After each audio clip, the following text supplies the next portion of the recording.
So I'm looking over at the at some of the writings on the wall here, and I see no buzz, or no booze, just buzz, which those two usually go together. Yes.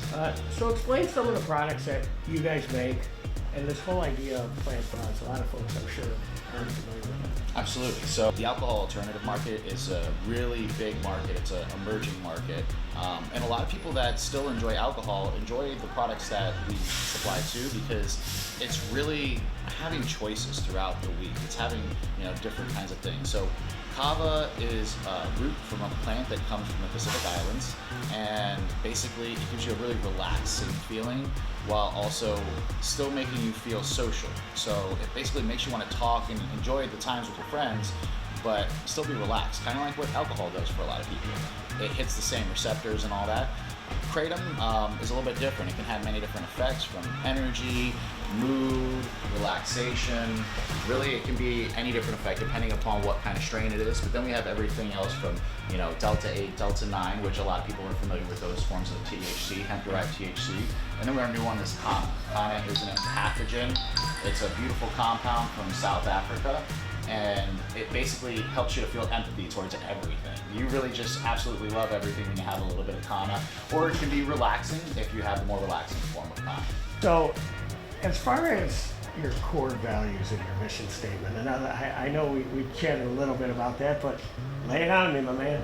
Core values are to create a quality product that is sustainable for our environment. We don't like to put out stuff that's going to have a lot of a byproduct or any negative effects to the people consuming it, or to the creation of it for our environment around us. We're very eco-conscious with what we do. So the packaging that our materials comes in, anything like that, is very important to us, because we have to live in this planet for our whole lives, and then so have the generations, so forth. And we want to make sure that we're doing things the right way for everybody and for everything around us. So that's our main core values. And then also to take care of our people. We like to make sure that our employees are living a good life to be able to take care of their families. So as they show up, they learn, they figure out what they want to do in this. We raise them up as best as we can, and we make sure that they live a good life. So you talked a little bit about the quality products and the quality ingredients. How do you balance that quality as you continue to grow in production with the quantity of getting the quantity, or as you say, getting the shit done, and getting it done in a quality manner, and getting more and more of it done as you continue to grow? So talk about that.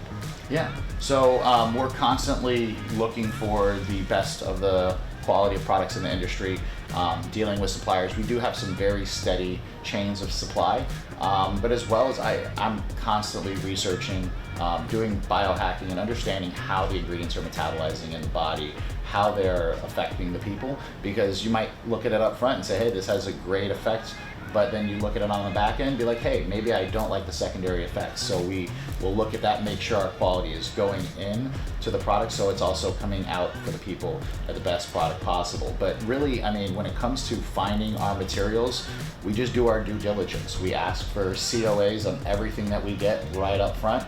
And if it doesn't meet our standards, if it doesn't basically, come from somewhere that we trust, we don't get it. If it doesn't have a COA, we don't buy it, because we need to know where it's from, what's in it, and that we're basically passing along the best possible ingredients to our consumers, because honestly, at the end of the day, without them, we don't have anything. So as people come into, we started off in the tap room. As people come into the tap room, what should they expect when they walk into the tap room next door? So, right off the bat, if it's their first time, or if they've been here every single day of the week, they're going to see a smiling face and a welcome through the door. A lot of people come through the door, though, seeing brewing company, and they say, hey, wait, I expected beer, but it's not. And our kava tenders, which are just like your bartenders, your beer tenders, they're really ready and willing to explain what it is. And a lot of people actually are very open and receptive to it. And I'd say at least 90% of them try it out, and then some of them might stay for that day, but most of them come back within the week and they actually sit down and experience it. Because some people are expecting, hey, I wanted a beer, I saw brewing, but a lot of people actually end up changing up their habits. Like, I didn't realize that we had options, because I drink beer every once in a while. I drink my whiskey every once in a while. I still like my diversity. I'm all about flavor, but I know after about 3 or 4 drinks you know, it doesn't sit as well with me. Once I pass 40, it doesn't metabolize too easy, and you know, that's why I like what we have for my regular basis, and that's what a lot of people have found. So it just basically, they come in and they find that option that they have, and it's not to eliminate something else, it's just to kind of broaden the horizon.